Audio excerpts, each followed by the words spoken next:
Malay ko sa'yo ako. I just woke up like this. Ang hirap mag-drag. Anyways, andito Yeah. tayo sa ACCLAAN featuring me, Virginia Please, and Your one and only savior, Pura Luka Vega. sabi ko nga, ang hirap mag-drag. Totoo naman. I think pwede na ito pag-usapan niya. Of course. Kasi we both felt the pressure kanina eh. Of doing drag. Of And doing drag. Yeah. I think a lot of queens din kasi feel, even if they've been doing this for like years, there's also gonna be that strain, that feeling na of being exhausted for doing drag. Yeah, I woke up this morning, and I partied last weekend. Na-realize ko talaga na it's such a commitment kasi I really had to think deeper into myself, like, why am I doing this? Ba't ko ba, kailangan ko pa bang gawin to, mag-taping mamaya with Pura Luka Vega? And I'm like, and I thought about why I'm doing it again. And it, every time I do that, it really brings me back to my childhood experiences where I experienced a lot of bullying. Okay, so yun yung motivation mo. Yeah, and that's why I'm a drag activist. That always pushes me back to why I'm doing this. And immediately I changed my mind. I'm like, I need to do this. Correct. The way I see it, there's a deeper, bigger meaning as to why we do this. And we get it. It is a source of income for a lot of queens. But we also are very aware that not all queens get a lot from doing drag. And I take inspiration from the really younger queens who still has that drive to do drag. And it reminds me of my purpose as to why I do drag. Sometimes kasi you just have to be reminded of why you're doing it in the first place. Yeah. Well, for you, I mean, outside of your case, there's that is a really like obvious reason why we all need to do it, especially you, why we need to fight back. But for you personally, what is your motivation? I owe it up to the queens who had lost their lives, who had been doing drag. I had friends, or even the ones that I've only just met, but because they had such a positive impression on my life, and then seeing them, not here with us, kind of motivates me na parang, a lot of people have lost their lives, so trying to just being, for who they are. And that to me is a big motivation to continue to just exist and express yourself. And it kind of like a middle finger to society in general. So parang, I'm here. I'm not gonna go anywhere. Sorry. I mean, I get it na it takes a lot of energy and time to actually come up with this. But yeah, I like it. So sorry, I'm not sorry. Actually, totoo sinasabi mo yun. Even if we base it on history, even the Babaylans, the Asogs, and I mean those queer identities that existed before the Spanish came. When the Spanish came, they were identified one by one, and they were actually killed. Correct. Some people would say it was a genocide. And even in other histories, the Hijras in India, they were being identified, publicly shamed. Their hairs were cut. They were forced to wear, male clothing. Yeah, so the binary system was suddenly introduced, and people think that this is the truth, the real deal. I think that as drag queens, the moment we get into our drag form, let's not forget that we're always trying to question the status quo. Yep. We're trying to question the binary rules, the binary gender strict rules that are marginalizing a lot of people who don't necessarily identify to either just two genders. So inherently, pag nag-drag tayo, yun talaga yung ginagawa natin. We are challenging people around us. Because it is political. It's inherently political. I don't care when people say na parang, oh, my drag is not political. Girl, you are wearing a fucking wig. So you are being political. Yes. No, especially now. Which brings me to our topic for today. Yeah. Ay, di pa pala yun. Iba pala yun. Anong topic natin for today? We were going to talk about what's happening in the US and how that's affecting us Filipinos here in the Philippines. I'm saying this, I mean, although I'm from the US, I'm a dual citizen. I'm still a Filipino. Okay. Yeah. I think because we're living in a very global world, so these ideologies, even if people think that, oh, this is just in the States, no, it's not. they have technology has a power to actually exchange these ideas, and for all we know, it's already here in the country.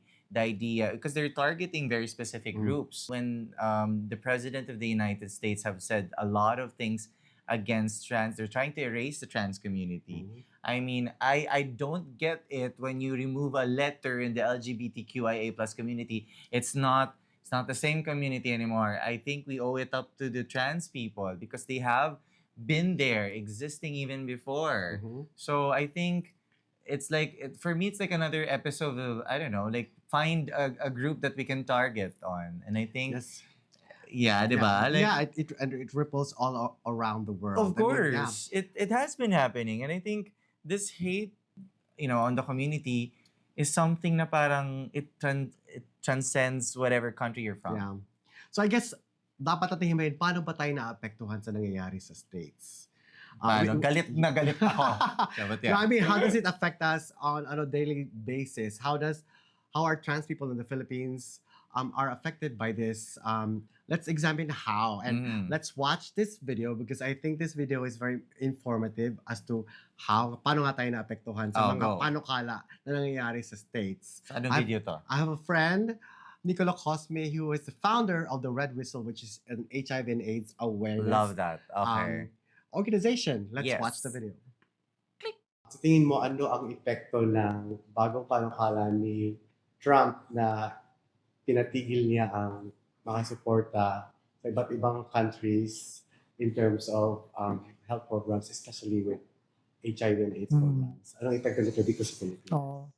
Bilang isang mamamayan na parte ng advocacy work dito sa Philippines focusing on HIV and LGBT rights, malaki yung epekto nito sa atin. Lalo na kung biglaan, no? So, we do depend on foreign aid kasi in terms of PrEP, in terms of HIV testing, and various different programs. So yung mga programs natin for the Red Whistle and other organizations that are focusing on community building, community services, para lalong mapalawig yung health services. No? So lahat yan ay nakakakuha ng pondo from foreign aid, and unfortunately the US is one of the biggest contributors dito sa ating mga funding na nakukuha natin. It's definitely going to affect us here in the Philippines. So, anong ibig sabihin nito sa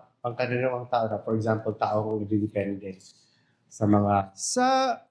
Sa pananaw ko naman, dapat mag-step up ang government. So if you're a PhilHIV or kahit na hindi ka PhilHIV na nagdepende ka, for example, sa PrEP, for example, tingin ko naman dapat hindi tayo pababayaan ng gobyerno. So dapat magkaroon ng ibang possible ways para ito ay magpatuloy kasi malaking effect ito sa ating bansa.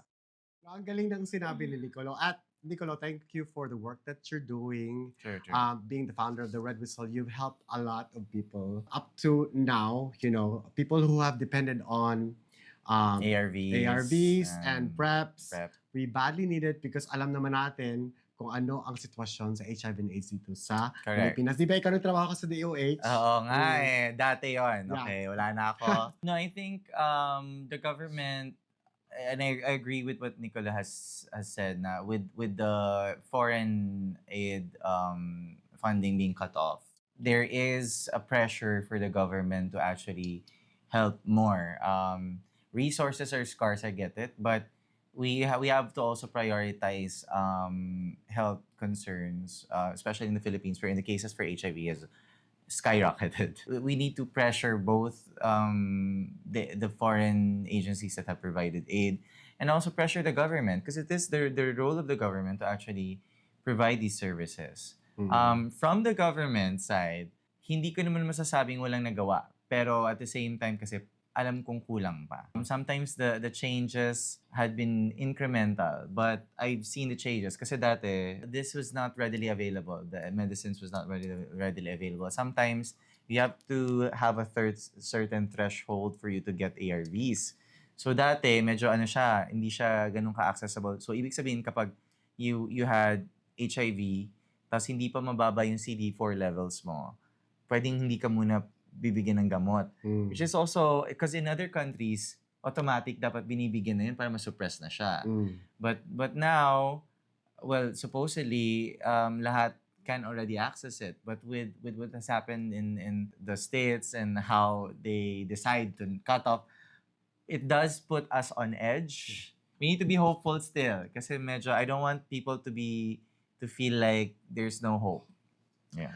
I mean, yes, I agree. But this is a really serious situation. Totoo. Ang daming nagdidepensa, sa ARVs. Correct. And let's not forget kung gaano ka-critical ang pag-rise ng HIV sa Pilipinas. Tama. Diba? Younger pa, younger demographic pa to. Hindi siya bumababa.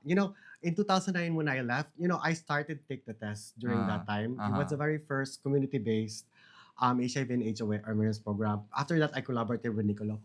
The cases then was just 4 a day. Yep. Ilan na ngayon? So, hindi ko naman sinasabi na kailangan nating mag-depend sa US talaga. Pero, a lot of people High dependent na. Yeah. are dependent. And if not only dependent, we really needed to stop, the rise of HIV. And as it is, nag-rise na nga siya. Paano pa ngayon kung wala ng PrEP? Di ba? Well, Isipin na lang natin yun. I mean, ano ba priority ng gobyerno namin, di ba? Well, yun na nga. I hope people realize that it connects with whatever is happening. You think that these are just, provisions of health services? Yes, but who are the ones that are in power to also decide these things? Kaya it's important to really teach people na, well, whoever is in power, make them liable, make them accountable for Yes. for what they need to do. Yeah, kasi mapapatanong ka talaga, ba't wala ba tayong sarili nating programa? Correct. Para supportahan yung sitwasyon na to. Pag tumaas pa yung HIV infection, ano na lang ang mangyayari? Sa atin din ba pupunta ang responsibilidad? Mas mahal yun. Di ba? Kasi mas maraming taong kailangan. Correct. Di ba? Siguro naman, into the work that DOH has done, malaki naman talaga ang improvements in terms of surveillance for we have the numbers to prove, so it's good. Kasi before nangangapa kami, wala pang numbers. Ngayon the numbers are there.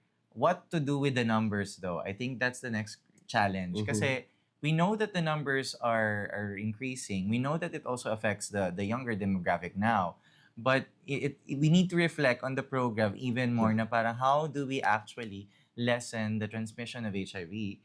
And more importantly, prevent people from dying. Yeah, I don't want to promote fear, but This is a call for action. I'm just saying it out loud na yes, we don't want to be dependent on the US, but what happened is really going to affect us as a country. But the prognosis would be maraming mas may infect. Yes. Right? But I guess also, I think it's important to also know where we stand with our relationship as countries. Like, what is the relationship of the Philippines with the US of A? And if there would be some sort of a leverage to even pressure the US government to actually take back whatever they've decided on. So we leave it up to the government. It's good that you said na this is not to incite fear. We have to accept it and be very strategic on how we can get our needs with trying to navigate this weird political climate.